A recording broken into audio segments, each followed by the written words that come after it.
भक्तों, रुकिए जरा। आज इस पवित्र मंत्र को बिना सुने आगे मत बढ़िए। हो सकता है ये कुछ पल आपके जीवन में नई सकारात्मक ऊर्जा और भगवान की कृपा का माध्यम बन जाए। श्री लक्ष्मी नारायण के इस दिव्य मंत्र का श्रद्धा से श्रवण कीजिए। मान्यता है कि इस पवित्र मंत्र के जाप से माँ लक्ष्मी और भगवान नारायण की कृपा प्राप्त होती है। धन समृद्ध, आय में वृद्धि, कार्य व्यवसाय में उन्नति और जीवन में सुख शांति की कामना से भक्त इस मंत्र का सिमरण करते हैं। अगर आप अपने जीवन में तरक्की और भगवान की कृपा की इच्छा रखते हैं तो 2 मिनट इस मंत्र को पूरे श्रद्धा और विश्वास के साथ अवश्य सुने। जय श्री लक्ष्मी नारायण। ओम श्री हिरी लक्ष्मी नारायणाय नमः। मम ग्रह स्थिर क्रूम क्रूम स्वाहा। ओम श्री हिरी लक्ष्मी नारायणाय नमः। मम ग्रह स्थिर क्रूम क्रूम स्वाहा। ओम श्री हिरी लक्ष्मी नारायणाय नमः। मम ग्रह स्थिर क्रूम क्रूम स्वाहा। ओम श्री हिरी लक्ष्मी नारायणाय नमः। मम ग्रह स्थिर क्रूम क्रूम स्वाहा। ओम श्री हिरी लक्ष्मी नारायणाय नमः। मम ग्रह स्थिर क्रूम क्रूम स्वाहा। ओम श्री हिरी लक्ष्मी नारायणाय नमः। मम ग्रह स्थिर क्रूम क्रूम स्वाहा। ओम श्री हिरी लक्ष्मी नारायणाय नमः। मम ग्रह स्थिर क्रूम क्रूम स्वाहा। ओम श्री हिरी लक्ष्मी नारायणाय नमः। मम ग्रह स्थिर क्रूम क्रूम स्वाहा। ओम श्री हिरी लक्ष्मी नारायणाय नमः। मम ग्रह स्थिर क्रूम क्रूम स्वाहा। ओम श्री हिरी लक्ष्मी नारायणाय नमः। मम ग्रह स्थिर क्रूम क्रूम स्वाहा। ओम श्री हिरी लक्ष्मी नारायणाय नमः। मम ग्रह स्थिर क्रूम क्रूम स्वाहा। ओम श्री हिरी लक्ष्मी नारायणाय नमः। मम ग्रह स्थिर क्रूम क्रूम स्वाहा। ओम श्री हिरी लक्ष्मी नारायणाय नमः। मम ग्रह स्थिर क्रूम क्रूम स्वाहा। ओम श्री हिरी लक्ष्मी नारायणाय नमः। मम ग्रह स्थिर क्रूम क्रूम स्वाहा। ओम श्री हिरी लक्ष्मी नारायणाय नमः। मम ग्रह स्थिर क्रूम क्रूम स्वाहा। ओम श्री हिरी लक्ष्मी नारायणाय नमः। मम ग्रह स्थिर क्रूम क्रूम स्वाहा। ओम श्री हिरी लक्ष्मी नारायणाय नमः। मम ग्रह स्थिर क्रूम क्रूम स्वाहा। ओम श्री हिरी लक्ष्मी नारायणाय नमः। मम ग्रह स्थिर क्रूम क्रूम स्वाहा। ओम श्री हिरी लक्ष्मी नारायणाय नमः। मम ग्रह स्थिर क्रूम क्रूम स्वाहा। ओम श्री हिरी लक्ष्मी नारायणाय नमः। मम ग्रह स्थिर क्रूम क्रूम स्वाहा। ओम श्री हिरी लक्ष्मी नारायणाय नमः। मम ग्रह स्थिर क्रूम क्रूम स्वाहा।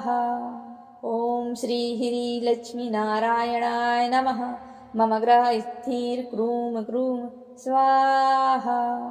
ओम श्री हिरी लक्ष्मी नारायणाय नमः। मम ग्रह स्थिर क्रूम क्रूम स्वाहा। ओम श्री हिरी लक्ष्मी नारायणाय नमः। मम ग्रह स्थिर क्रूम क्रूम स्वाहा। ओम श्री हिरी लक्ष्मी नारायणाय नमः। मम ग्रह स्थिर क्रूम क्रूम स्वाहा। ओम श्री हिरी लक्ष्मी नारायणाय नमः। मम ग्रह स्थिर क्रूम क्रूम स्वाहा। ओम श्री हिरी लक्ष्मी नारायणाय नमः। मम ग्रह स्थिर क्रूम क्रूम स्वाहा। ओम श्री हिरी लक्ष्मी नारायणाय नमः। मम ग्रह स्थिर क्रूम क्रूम स्वाहा। ॐ श्रीह्रीलक्ष्मीनारायणाय नमः। मम ग्रहस्थिर्क्रूं क्रूं स्वाहा। ॐ श्रीह्रीलक्ष्मीनारायणाय नमः। मम ग्रहस्थिर्क्रूं क्रूं स्वाहा। ॐ श्रीह्रीलक्ष्मीनारायणाय नमः। मम ग्रहस्थिर्क्रूं क्रूं स्वाहा। ॐ श्रीह्रीलक्ष्मीनारायणाय नमः। मम ग्रहस्थिर्क्रूं क्रूं स्वाहा। ॐ श्रीह्रीलक्ष्मीनारायणाय नमः। मम ग्रहस्थिर्क्रूं क्रूं स्वाहा। ॐ श्रीह्रीलक्ष्मीनारायणाय नमः। मम ग्रहस्थिर्क्रूं क्रूं स्वाहा। ॐ श्रीह्रीलक्ष्मीनारायणाय नमः। मम ग्रहस्थिर्क्रूं क्रूं स्वाहा।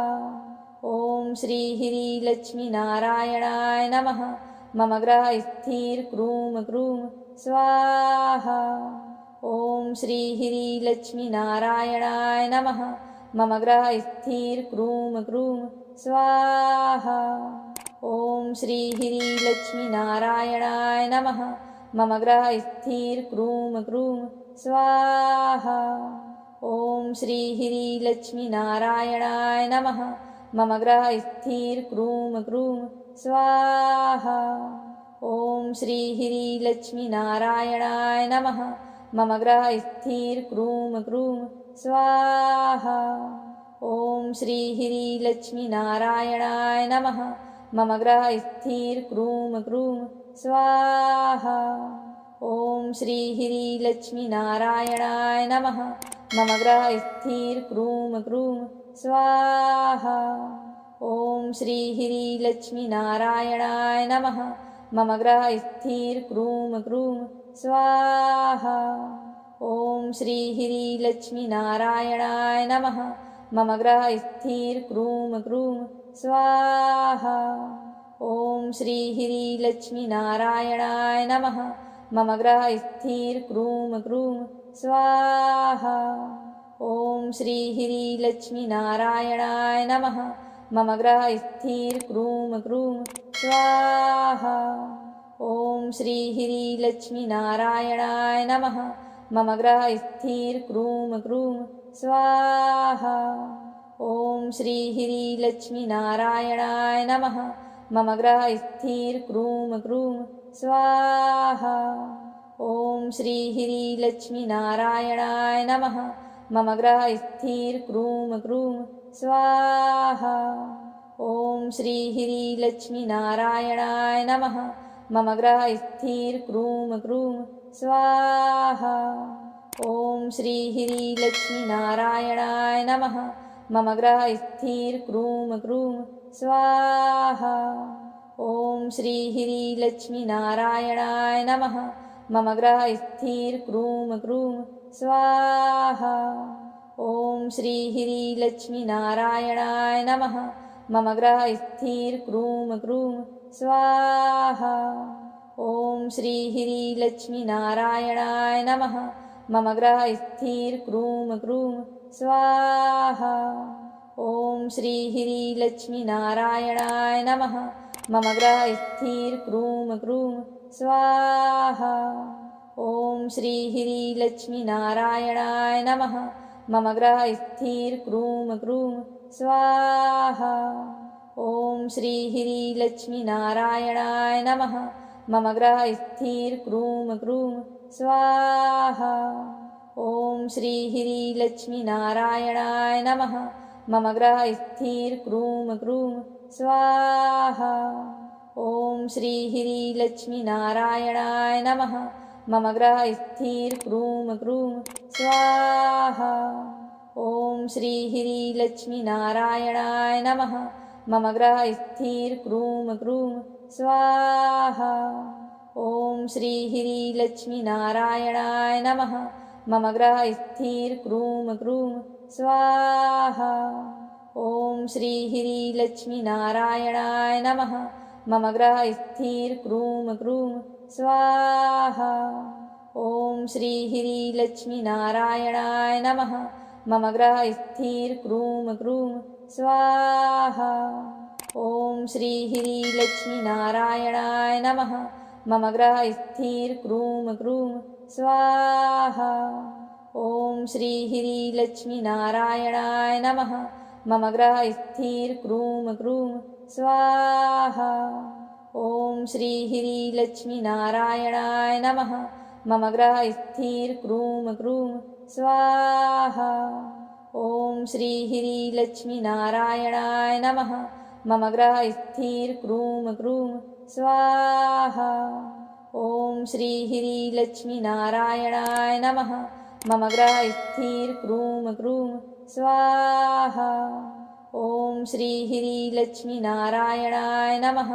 मम ग्रह स्थिर क्रूम क्रूम स्वाहा। ॐ श्री लक्ष्मीनारायणाय नमः। मम ग्रह स्थिर क्रूम क्रूम स्वाहा। ॐ श्री लक्ष्मीनारायणाय नमः। मम ग्रह स्थिर क्रूम क्रूम स्वाहा। ॐ श्री लक्ष्मीनारायणाय नमः। मम ग्रह स्थिर क्रूम क्रूम स्वाहा। ॐ श्री लक्ष्मीनारायणाय नमः। मम ग्रह स्थिर क्रूम क्रूम स्वाहा। ॐ श्री लक्ष्मीनारायणाय नमः। मम ग्रह स्थिर क्रूम क्रूम स्वाहा। ॐ श्री लक्ष्मीनारायणाय नमः। मम ग्रह स्थिर क्रूम क्रूम स्वाहा।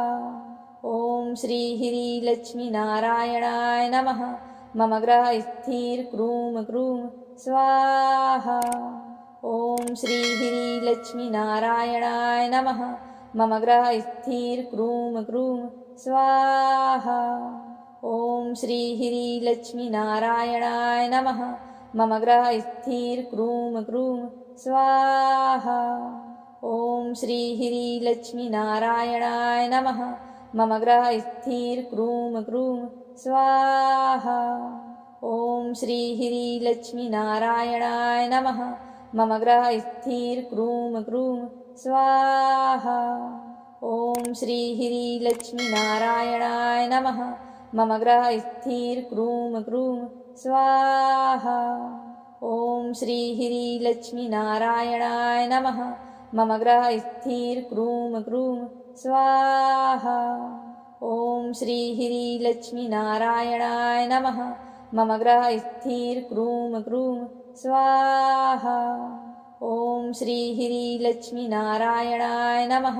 मम ग्रह स्थिर क्रूम क्रूम स्वाहा। ॐ श्री लक्ष्मीनारायणाय नमः। मम ग्रह स्थिर क्रूम क्रूम स्वाहा। ॐ श्री लक्ष्मीनारायणाय नमः। मम ग्रह स्थिर क्रूम क्रूम स्वाहा। ॐ श्री लक्ष्मीनारायणाय नमः। मम ग्रह स्थिर क्रूम क्रूम स्वाहा। ॐ श्री लक्ष्मीनारायणाय नमः। मम ग्रह स्थिर क्रूम क्रूम स्वाहा। ॐ श्री लक्ष्मीनारायणाय नमः। मम ग्रह स्थिर क्रूम क्रूम स्वाहा। ॐ श्री लक्ष्मीनारायणाय नमः। मम ग्रह स्थिर क्रूम क्रूम स्वाहा। ॐ श्री लक्ष्मीनारायणाय नमः। मम ग्रह स्थिर क्रूम क्रूम स्वाहा। ॐ श्री लक्ष्मीनारायणाय नमः। मम ग्रह स्थिर क्रूम क्रूम स्वाहा। ॐ श्री लक्ष्मीनारायणाय नमः। मम ग्रह स्थिर क्रूम क्रूम स्वाहा। ॐ श्री लक्ष्मीनारायणाय नमः। मम ग्रह स्थिर क्रूम क्रूम स्वाहा। ॐ श्री लक्ष्मीनारायणाय नमः। मम ग्रह स्थिर क्रूम क्रूम स्वाहा। ॐ श्री लक्ष्मीनारायणाय नमः।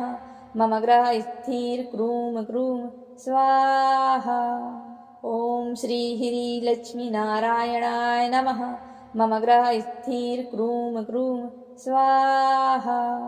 ॐ श्री लक्ष्मीनारायणाय नमः। मम ग्रह स्थिर क्रूम क्रूम स्वाहा। ओम श्री हिरी लक्ष्मी नारायणाय नमः। मम ग्रह स्थिर क्रूम क्रूम स्वाहा। ओम श्री हिरी लक्ष्मी नारायणाय नमः। मम ग्रह स्थिर क्रूम क्रूम स्वाहा। ओम श्री हिरी लक्ष्मी नारायणाय नमः। मम ग्रह स्थिर क्रूम क्रूम स्वाहा। ओम श्री हिरी लक्ष्मी नारायणाय नमः। मम ग्रह स्थिर क्रूम क्रूम स्वाहा। ओम श्री हिरी लक्ष्मी नारायणाय नमः। मम ग्रह स्थिर क्रूम क्रूम स्वाहा। ओम श्री हिरी लक्ष्मी नारायणाय नमः। मम ग्रह स्थिर क्रूम क्रूम स्वाहा। ओम श्री हिरी लक्ष्मी नारायणाय नमः। मम ग्रह स्थिर क्रूम क्रूम स्वाहा। ओम श्री हिरी लक्ष्मी नारायणाय नमः। मम ग्रह स्थिर क्रूम क्रूम स्वाहा। ओम श्री हिरी लक्ष्मी नारायणाय नमः। मम ग्रह स्थिर क्रूम क्रूम स्वाहा। ओम श्री हिरी लक्ष्मी नारायणाय नमः। मम ग्रह स्थिर क्रूम क्रूम स्वाहा। ओम श्री हिरी लक्ष्मी नारायणाय नमः। मम ग्रह स्थिर क्रूम क्रूम स्वाहा। ओम श्री हिरी लक्ष्मी नारायणाय नमः।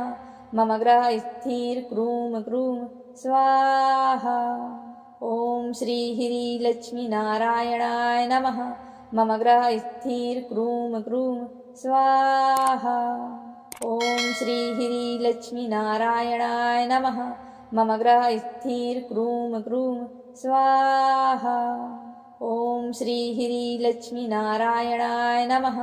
मम ग्रह स्थिर क्रूम क्रूम स्वाहा। ओम श्री हिरी लक्ष्मी नारायणाय नमः। मम ग्रह स्थिर क्रूम क्रूम स्वाहा। ओम श्री हिरी लक्ष्मी नारायणाय नमः। मम ग्रह स्थिर क्रूम क्रूम स्वाहा। ओम श्री हिरी लक्ष्मी नारायणाय नमः। मम ग्रह स्थिर क्रूम क्रूम स्वाहा। ओम श्री हिरी लक्ष्मी नारायणाय नमः। मम ग्रह स्थिर क्रूम क्रूम स्वाहा। ओम श्री हिरी लक्ष्मी नारायणाय नमः। मम ग्रह स्थिर क्रूम क्रूम स्वाहा। ओम श्री हिरी लक्ष्मी नारायणाय नमः। मम ग्रह स्थिर क्रूम क्रूम स्वाहा। ओम श्री हिरी लक्ष्मी नारायणाय नमः। मम ग्रह स्थिर क्रूम क्रूम स्वाहा। ओम श्री हिरी लक्ष्मी नारायणाय नमः। मम ग्रह स्थिर क्रूम क्रूम स्वाहा। ओम श्री हिरी लक्ष्मी नारायणाय नमः। मम ग्रह स्थिर क्रूम क्रूम स्वाहा। ओम श्री हिरी लक्ष्मी नारायणाय नमः। मम ग्रह स्थिर क्रूम क्रूम स्वाहा। ओम श्री हिरी लक्ष्मी नारायणाय नमः। मम ग्रह स्थिर क्रूम क्रूम स्वाहा। ओम श्री हिरी लक्ष्मी नारायणाय नमः। मम ग्रह स्थिर क्रूम क्रूम स्वाहा। ओम श्री हिरी लक्ष्मी नारायणाय नमः। मम ग्रह स्थिर क्रूम क्रूम स्वाहा। ओम श्री हिरी लक्ष्मी नारायणाय नमः। मम ग्रह स्थिर क्रूम क्रूम स्वाहा। ओम श्री हिरी लक्ष्मी नारायणाय नमः। मम ग्रह स्थिर क्रूम क्रूम स्वाहा। ओम श्री हिरी लक्ष्मी नारायणाय नमः। मम ग्रह स्थिर क्रूम क्रूम स्वाहा। ओम श्री हिरी लक्ष्मी नारायणाय नमः। मम ग्रह स्थिर क्रूम क्रूम स्वाहा। ओम श्री हिरी लक्ष्मी नारायणाय नमः। मम ग्रह स्थिर क्रूम क्रूम स्वाहा। ओम श्री हिरी लक्ष्मी नारायणाय नमः। मम ग्रह स्थिर क्रूम क्रूम स्वाहा। ॐ श्री लक्ष्मीनारायणाय नमः। मम ग्रह स्थिर क्रूम क्रूम स्वाहा। ॐ श्री लक्ष्मीनारायणाय नमः। मम ग्रह स्थिर क्रूम क्रूम स्वाहा। ॐ श्री लक्ष्मीनारायणाय नमः। मम ग्रह स्थिर क्रूम क्रूम स्वाहा। ॐ श्री लक्ष्मीनारायणाय नमः। मम ग्रह स्थिर क्रूम क्रूम स्वाहा। ॐ श्री लक्ष्मीनारायणाय नमः। मम ग्रह स्थिर क्रूम क्रूम स्वाहा। ॐ श्री लक्ष्मीनारायणाय नमः। मम ग्रह स्थिर क्रूम क्रूम स्वाहा। ॐ श्री लक्ष्मीनारायणाय नमः। मम ग्रह स्थिर क्रूम क्रूम स्वाहा। ॐ श्री लक्ष्मीनारायणाय नमः। मम ग्रह स्थिर क्रूम क्रूम स्वाहा। ॐ श्री लक्ष्मीनारायणाय नमः। मम ग्रह स्थिर क्रूम क्रूम स्वाहा। ॐ श्री लक्ष्मीनारायणाय नमः। मम ग्रह स्थिर क्रूम क्रूम स्वाहा।